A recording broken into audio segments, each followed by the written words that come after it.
अवधूत चिंतन श्री गुरुदेव दत्त श्री स्वामी समर्थ. मी सोज्वल तुम्हा सर्वांचे स्वामी भक्ती सोज्वल या चॅनलमध्ये खूप खूप मनापासून स्वागत आहे. 26 एप्रिलला आपल्या स्वामी महाराजांची पुण्यतिथी आलेली आहे. 20 एप्रिल ते 26 एप्रिल हा जो 7 दिवसाचा कालावधी आहे, तर या काळात स्वामी पुण्यतिथी निमित्ताने आपण गुरुचरित्र पारायणाचं पठण करत असतो. गुरुचरित्र ग्रंथ म्हटलं की आपल्याला पहिले धास्ती बसते, बापरे खूप नियम अटी आहेत. आता 75% स्वामी भक्तांना सगळे काही नियम अटी माहिती आहे, पण जे नव्याने जुळले आहेत त्यांच्यासाठी नियम अटी मी आज सांगणार आहे. तर गुरुचरित्र ग्रंथ हा त्याच्या नियमाने ओळखला जातो. खूप नियम असतात, बापरे गुरुचरित्राचं पारायण करणं म्हणजे खूप नियम असतात. काहीही नियम नाही आहे. तुम्हाला मी सांगते तेवढे नियम पाळा, काहीच नाही. मनात शंका असेल, बापरे एवढं वाचू का आणि एवढं होईल का, हेच खाऊ का, म्हणजे लिटरली मी जेव्हा दत्त जयंतीच्या वेळेस गुरुचरित्राचा व्हिडिओ केला होता तेव्हा अशा कमेंट्स आल्या की ताई चॉकलेट खाऊ का, ताई बिस्किट खाऊ का, ताई टोस्ट खाऊ शकतो का, ताई खारी खाऊ शकतो का. अरे 7 दिवस तुम्हाला करायचं आहे. आयुष्यातले 7 दिवस त्या गोष्टींचा त्याग करा. किती फरक पडतो आणि काय फरक पडतो ते तुम्ही बघा. सगळ्यात आधी गुरुचरित्र हा 5वा वेद मानला जातो. गुरुचरित्राचं पठण ज्या घरात केलं जातं, तुम्ही संकल्पयुक्त 7 गुरुचरित्राचे पठण केलं तर आयुष्यात असलेली कुठलीही अडचण आणि कितीही अशक्य कोटीच्या गोष्टी शक्य होत असतात. गुरुचरित्राचं पारायण आयुष्यात फक्त येऊन एकदा तरी करावं. सगळ्यात महत्त्वाचं या सप्ताहाच्या काळात म्हणजेच 20 एप्रिल ते 26 एप्रिलपर्यंत आपण स्वामी पुण्यतिथीच्या निमित्ताने गुरुचरित्राचं पारायण करायचं आहे. गुरुचरित्राचा ग्रंथ आता सगळ्यात महत्त्वाचा आहे की पारायण कोणी करू शकतं. पहिले मी तुम्हाला आता आपला गुरुचरित्राचा ग्रंथ दाखवते. हा बघा, हा आहे आपला गुरुचरित्राचा ग्रंथ.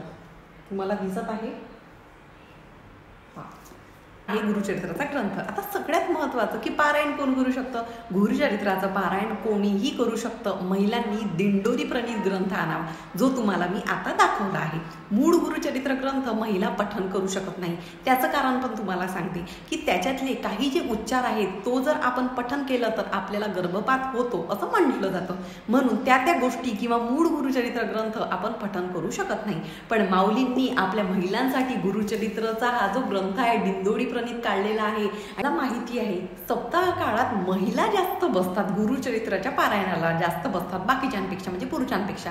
तर आता हा ग्रंथ तुम्हाला कुठे मिळेल. बऱ्याच वेळा असं होतं, ताई आमच्या शेजारच्या मावशीचा ग्रंथ आहे, आम्ही आणू का.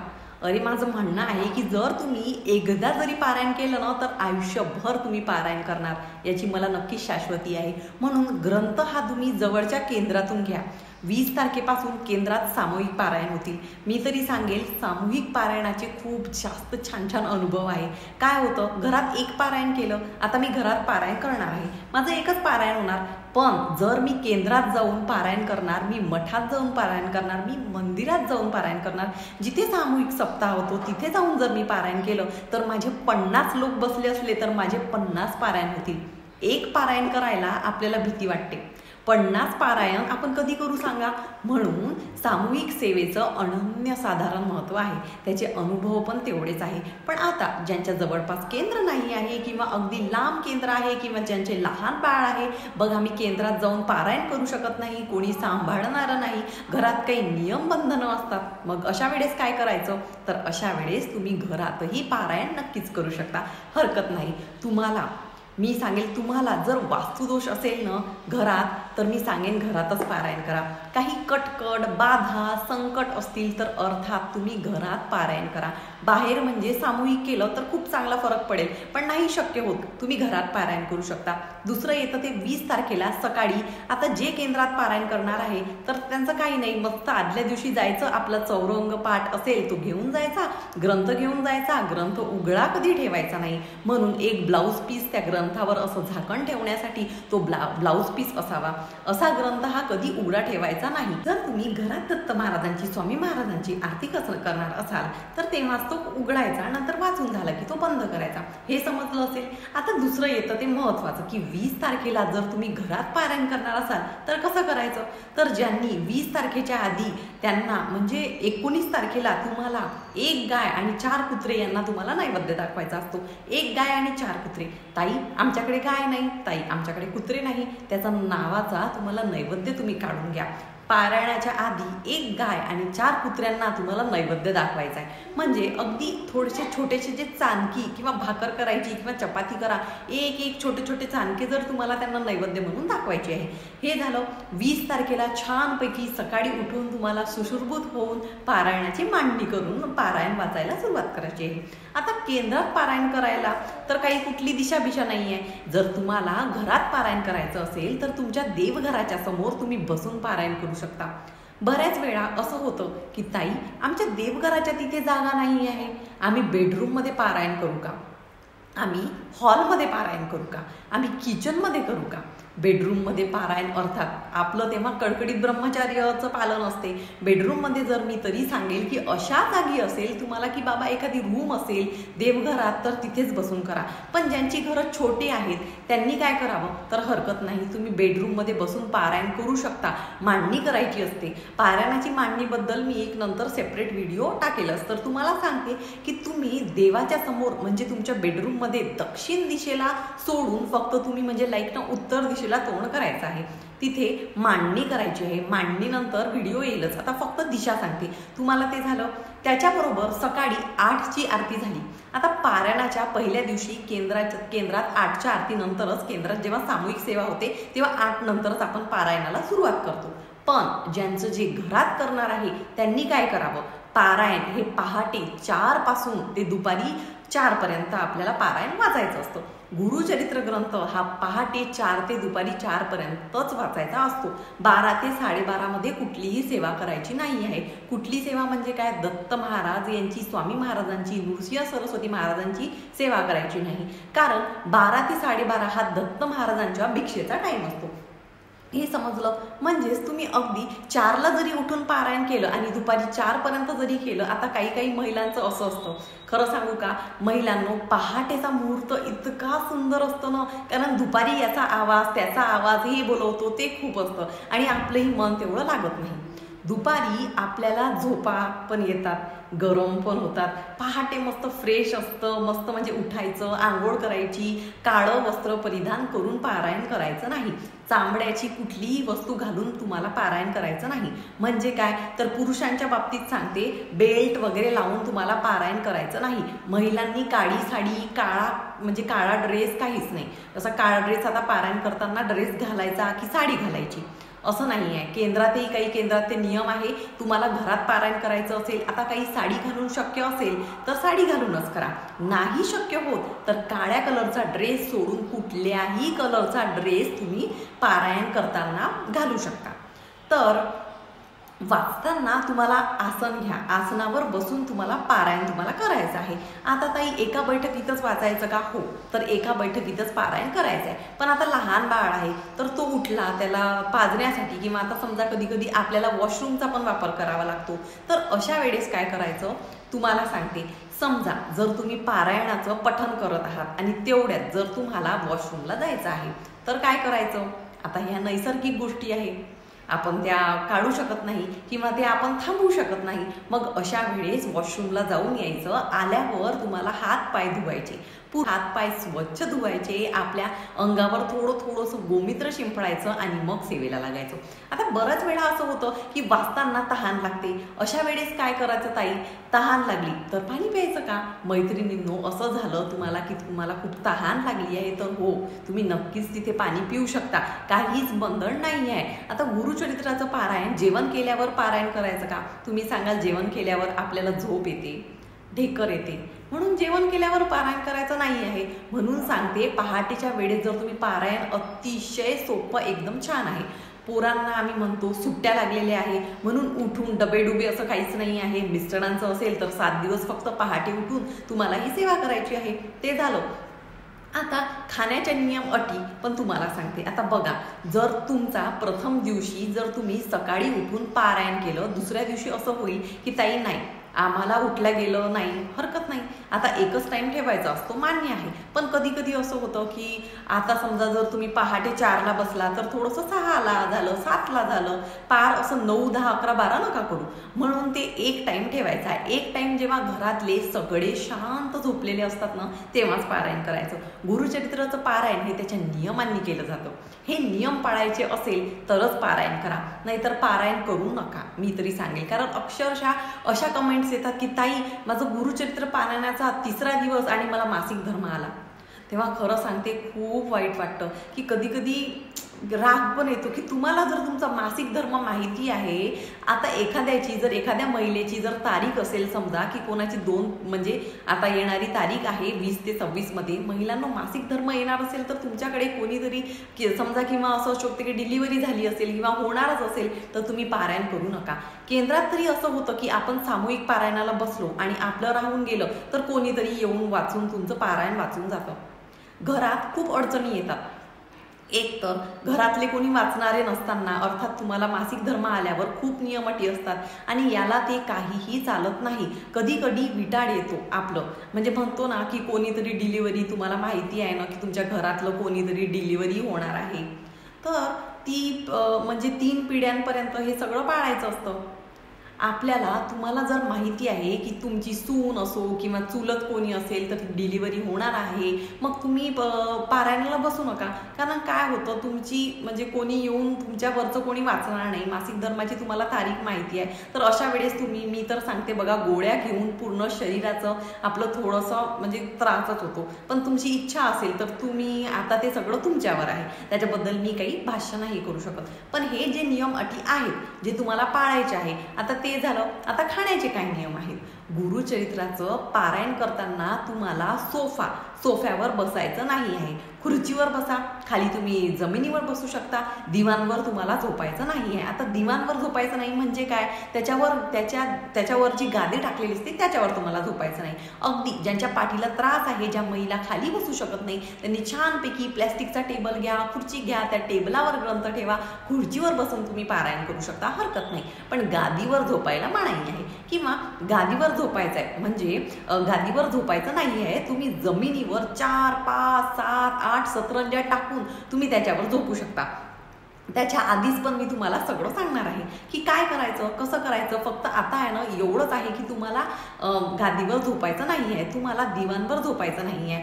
हा तुम्ही दिवाणची गादी काढून जर त्या दिवाणवर, ज्यांना खाली झोपायलाच अडचण होते, ज्यांना खाली बसायलाच अडचण होते, त्यांनी काय करायचं, किंवा म्हणजे आपल्या ज्या प्रेग्नंट महिला आहेत, ताई 7वा महिना आहे, मी पारायण करू शकते का, तुम्ही 7व्या महिन्यात पारायण करू शकता, तुम्ही 8व्या महिन्यात पारायण करू शकता. पण काय होतं ना, 7व्या नंतर येतो तो विटाळ. पण झोपताना डाव्या कुशीवरच झोपायचं असतं. आता तुम्ही कितीही डाव्या बाजूने झोपलं तर झोपताना आपण उजव्या साईडने होतो, कधी सरळ होतो, पण झोपताना डाव्या कुशीवर झोपावं. कारण जेव्हा तुम्ही पारायणाचं पठण करत असता तेव्हा या 7 दिवसात साक्षात दत्त महाराज येऊन तुम्हाला अनुभव देतात, तुम्हाला दर्शन देतात, तुम्हाला काही संकेत देतात, म्हणून ते डाव्या कुशीवर झोपायचं असतं. ठीक आहे, आता हे झालं तुम्हाला झोपण्याबद्दल सांगितलं. आता खाण्यापिण्याचे काही नियम आहे. एक धान्य तुम्हाला खायचं आहे, म्हणजे जर तुम्ही ज्वारीची भाकरी खाणार असाल तर तुम्हाला 7ही दिवस ज्वारीची भाकरी खायची असते. तुम्ही जर चपाती खाणार असाल तर 7ही दिवस तुम्हाला चपातीच खायची आहे. तुम्ही भाकरी खाणार असाल तर फक्त 7 दिवस तुम्ही भाकरीच खा. मग आज चपाती खाऊ का आणि उद्या भाकरी खाऊ का, असं म्हणजे नाही चालत असतं. कुणी विचारतं भात खाऊ का, भात पूर्णतः बंद असतो, भात तुम्हाला खायचाच नाही आहे. एक धान्य म्हणजे चपाती 7 दिवस किंवा भाकरी 7 दिवस, दोन्ही टाइम चपाती तुम्ही खाऊ शकता, समजलं असेल. भात बंद, कुठल्याही प्रकारचं कडधान्य तुम्हाला खायचं नाही आहे. कडधान्य खायचं नाही म्हणजे ज्या डाळी साळी येतात तुम्हाला त्या खायच्या नाही आहे. ताई मध्ये आमची समजा कोणाचा गुरुवार आहे, कोणाचा कुठला उपवास आहे, कोणाचा शनिवार आला तर साबुदाणा तुम्ही खाऊ शकता का, हो तर तुम्ही साबुदाणा नक्कीच खाऊ शकता. ताई आम्ही भाजीमध्ये शेंगदाणे खाऊ शकतो का. आता खरं सांगू का मी तुम्हाला, आता मी तर कधी असे शेंगदाणे वगैरे खाल्लेले नाही आहे. भाजीला पण कधी शेंगदाण्याचा कूट लावून कधीच खाल्लं नाही, पण तुम्हाला वाटत असेल तर तुम्ही शेंगदाणे नक्कीच खाऊ शकता. पण शेंगदाणे पण कडधान्यामध्ये येतं सगळं, म्हणजे मोळ आलेलं सगळं कडधान्य, कुठली डाळ वगैरे तुम्हाला खायची नाही आहे. आता मी तुम्हाला सांगते की काय खायचं आहे ते तुम्हाला सांगते, काय नाही खायचं ते तुम्हाला समजलं असेल. तुम्ही बिस्किट नका खाऊ, तुम्हाला ब्रेड नाही खायची आहे, बाहेरचं कुठलंच खायचं नाही आहे, इवन चॉकलेट नाही, आईस्क्रीम नाही. आता सगळ्यात महत्त्वाचं ताई आम्ही दही खाऊ शकतो का? हो, तुम्ही घरात दही केलेलं असेल तुम्ही खाऊ शकता. तुम्ही घरातल्या घरात ताक आणलेलं तुम्ही ताक पिऊ शकता. आता बरेच लोक म्हणतील ताई आम्ही ताक तर विकत आणतो. ठीक आहे, तुम्ही विकत आणून ताक पण तुम्ही घेऊ शकता. तुम्ही दूध पण आपण विकत आणतो, तुम्ही दूध घेऊ शकता, तुम्ही चहा घेऊ शकता, तुम्ही कॉफी घेऊ शकता. त्याच्याबद्दल कुठलंही बंधन नाही आहे. फक्त एक धान्य. आता भाज्या तुम्हाला सांगते, तुम्ही मेथीची भाजी जर कुणी खाल्ल्यावर कोणाला ॲसिडिटी होत असेल, आता मेथीची भाजी का खायची नाही? कारण आपण मेथीची भाजी समजा खाल्ली तर आपल्याला थोडं जळजळ होतं, ॲसिडिटी होते, मग ते केल्यावर आपल्याला मन लागत नाही. म्हणूनच मेथीची भाजी ही वर्ज्य आहे. शेपू का खाऊ शकत नाही? कारण त्याने ढेकर येतात. गुरुचरित्र पारायण करताना ढेकरही आला पाहिजे नाही असा एक नियम आहे. आता चुकून माकून आला तर त्याला आपण थांबवू शकत नाही, पण असे पदार्थ खायचेच नाही की ज्याने ढेकर येणार, म्हणजे आपल्याला ढेकर येईल. समजलं? आता काय खायचं? तुम्ही भेंडी खाऊ शकता, तुम्ही कारलं खाऊ शकता. भेंडी, कारलं, डांगर, बटाटे, दोडके, गिलके, भोपळा. ठीक आहे, एवढे 7 पदार्थ झाले, म्हणजे 7 रोज तुम्ही एक एक खाऊ शकता. आता एक दिवस भेंडी केली तर दुसऱ्या दिवशी तीच भेंडी तुम्ही परत करू शकता. असं काही नाही की एकदा केल्यावर परत खायचं नाही. मी तुम्हाला एवढे 7, 5, 6 भाज्या खाल्ल्या आहे, तर तुम्ही पालक खाऊ शकता, हरकत नाही. ॲक्च्युली पालक पण आता खरं सांगू का, आता बरेच नियम शिथिल झालेले आहेत. म्हणजे शक्यतर आता पालकाने पण बऱ्याच वेळा असं होतं की आपल्याला ॲसिडिटी होते, पण तुमची इच्छा असेल की पालक आहे तर तुम्ही पालक खाऊ शकता का? तर पालकाला काही नियम नाही आहे. आणि नंतर येतं ते तुम्हाला कांदा लसूण कळकळीत वर्ज्य. कांदा लसूण तुम्हाला खायचा नाही आहे. भेंडी केली तर फक्त लाल मिरची किंवा हिरवी मिरची आणि जिरं टाकून मीठ टाकून भेंडी करा. कांदा लसूण टाकू नका. भेंडी केली, दोडकं केलं किंवा गिलकं केलं, डांगर केलं, बटाटे केले, भोपळा केला. आता मला इतक्या भाज्या लक्षात नाही आहे. मला गिलकं केलं, दोडकं केलं, हे सगळं ज्या तुम्हाला भाज्या सांगितल्या त्या तुम्ही खाऊ शकता. सुकच खा. तुम्ही दोडक्याची भाजी, गिलक्याची भाजी थोडीशी घट्टही करू शकता, हरकत नाही. चुरून मुरून तुम्ही ते पोळीसोबत खाऊ शकता. कारण आपल्याला खाण्याचे नियम आहे. आणि फार आपल्याला धाक पडतो, बाई हे खाऊ का? चॉकलेट, बिस्किट, गोळ्या, पिझ्झा, बर्गर, वडापाव, समोसे सगळे बंद. सात्विक खायचं आहे. थोडक्यात काय, सात्विक खाल्ल्यावर आपले विचार, आपले आचार, आपलं मन हे तेवढं सात्विक असतं. हे आहे नियम. आता आय थिंक मी तुम्हाला सगळं सांगितलेलं आहे. आता ते उद्यापनाचं वगैरे सगळं बाजूला राहील. आता सगळं सांगितलं आहे. आता बघा, गुरुचरित्र पारायण करताना कोणाच्याही हातचं परान्न तुम्हाला बिलकुल खायचं नाही आहे, म्हणजे बाहेरचं तुम्हाला खायचं नाही. आता समजा तुमचे मिस्टर पारायणाला बसले आहे, समजा आता माझे मिस्टर पारायणाला बसले तर ते फक्त माझ्या हातचं खातील, त्यांच्या आईच्या हातचं खातील, त्यांच्या बहिणीच्या पण हातचं खायचं नाही, कारण ती परकी असते. ती त्यांच्या मुलीच्या हातचं खाऊ शकतात. जर मुलीचं लग्न झालं नसेल तर मुलीच्या हातचं खाऊ शकतात. या पद्धतीने. किंवा जर आता समजा तुमचा भाऊ पारायणाला बसलेला आहे तर तुम्ही परक्या झाला आहात तर तो तुमच्या घरचं खाऊ शकत नाही. किंवा तुम्ही स्वतः बसला आहात तर तुम्ही तुमच्या सासूच्या हातचं, तुमच्या जाऊच्या हातचं खाऊ शकता. जर तुमच्याकडे मेड असेल तर त्यांच्या हातचं पण खाऊ नका. 7 दिवस आपण आपलंच करून खायचं आहे. हे अतिशय साधे सोपे नियम आहे, बाकी काहीही नाही. त्याच्याबरोबर पारायण केल्यावर रोज सकाळ संध्याकाळ दत्त महाराजांची आरती तुम्हाला करायचीच आहे. हे करायला बिलकुल विसरू नका. आणि सगळ्यात महत्त्वाचं, गुरुचरित्र ग्रंथ जर ऑर्डर करणार असाल तर त्याच्याबरोबर तुम्हाला विष्णू सहस्त्रनामाचं छोटंसं पुस्तक मिळतं, ते पण तुम्हाला मागवायचं आहे. का तर आपण दिवसभरात मानव आहोत. मला माहिती आहे की मी पारायणाला बसली आहे, मला चिडचिड करायची नाही आहे, मला शांत बसायचं आहे, मला कोणाच्या नादी लागायचं नाही आहे. असं जेव्हा जेव्हा माझ्या मनात येतं तेव्हा मी काहीतरी चिडून बसते, कोणाला तरी काही बोलून बसते. पारायण करताना खूप त्रास होतो. मी माझ्यावरनं सांगते, अजूनही मला चिडचिड होते, संताप होतो. कोणाला तरी कुणीतरी काही बोललं, अरे आपण काय कार्य करतो आहे, हे सगळं आपल्यावर कंट्रोल पाहिजे. आणि आपल्याला जे वाईट गुण आहे, आपल्यामध्ये जे दोष आहेत ते बाहेर पडत असतात. ते बाहेर दोष आपल्याला पारायण करू देत नाही. पण आपलं एक आहे की आपल्याला पारायण करायचं आहे व्यवस्थितपणे. म्हणून कोणीही काहीही बोललं, श्री स्वामी समर्थ बस, बाकी कोणाच्याही नादी लागू नका. कोणीतरी काहीतरी बोलतं येईल, तुम्हाला काहीच कोणाच्या नादी लागायचं नाही आहे. शांततेत आपलं पारायण पार पाडायचं आहे. सगळं काही चांगलं होणार आहे असंच तुम्ही मनात ठेवा. आणि खरं सांगते महिलांनो, एकदा तरी गुरुचरित्राचं पारायण करा. अनुभव आल्याशिवाय तुम्हाला राहणार नाही. संध्याकाळी न चुकता विष्णू सहस्त्रनामाचं तुम्हाला पठण पठण करायचं आहे. जे जे पारायणाला बसलेले आहेत त्यांनी विष्णू सहस्त्रनामाचं पठण करायला विसरू नका. तर अतिशय छान पद्धतीने आपल्याला सगळ्यांचा पारायण करायचं आहे. कोण कोण पारायण करणार आहे मला आवर्जून सांगा. आजच्यासाठी इतकं. बाकीची माहिती अजूनही काही राहिली असेल तर एक राहिलं की तुम्ही श्रावणी शेंगा पण खाऊ शकता बरं का. ते पण मी तुम्हाला सांगते. त्यात आम्ही काही ठिकाणी श्रावणी घेवडा म्हणतो, कोणी श्रावणी शेंगा म्हणतात, तर कोणी घेवड्याची भाजी म्हणतात. पण तुम्ही हे नक्कीच खाऊ शकता. वरण तुम्ही नाही खाऊ शकत, तुम्ही दूध चपाती पण खाऊ शकता. ठीक आहे. झालेली सेवा महाराजांच्या चरणी मी रुजू करते आणि आजचा व्हिडिओ इथेच थांबवते. आवडला असेल तर नक्की लाईक करा, शेअर करा, सबस्क्राईब करा. भेटूया पुन्हा अशाच एका नवीन व्हिडिओ सोबत. तोपर्यंत श्री स्वामी समर्थ.